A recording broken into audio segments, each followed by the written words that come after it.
We work at the intersection of materials and the nervous system, and we use materials to shape environments in the nervous system to cause healing to happen. And we cause healing to happen in peripheral nerves, in diabetic nerves, in spinal cord injury, and with brain tumors and how to treat them. So we use materials to shape environments that cause healing to happen.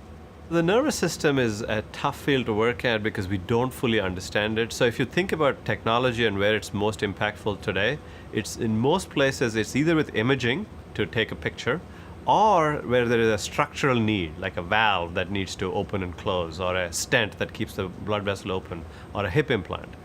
In the nervous system, the need is not a structural need, but a functional need. A communication needs to happen, a cell needs to fire, and things like this. So the challenges are great, and I am personally drawn to things that are hard to do.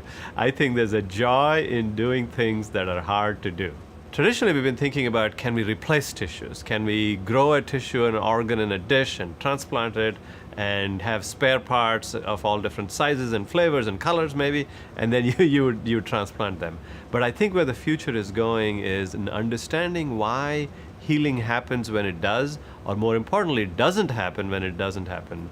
And we are thinking that this has to do with the immune system and the inflammation that sets off after any injury.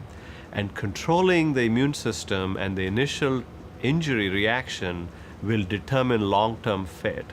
And so we, include my lab and other colleagues at Georgia Tech and Emory, are working on technologies to modulate the inflammation or injury reaction, if you will, so that self-healing happens. So imagine the heart, there's an attack and it heals itself. Imagine a spinal cord injury happens and it heals itself. So can we develop technologies to change the course of what happens after injury so we get what we call endogenous healing, that self-healing happens, rather than thinking about a world with spare parts that we put in to patch things up.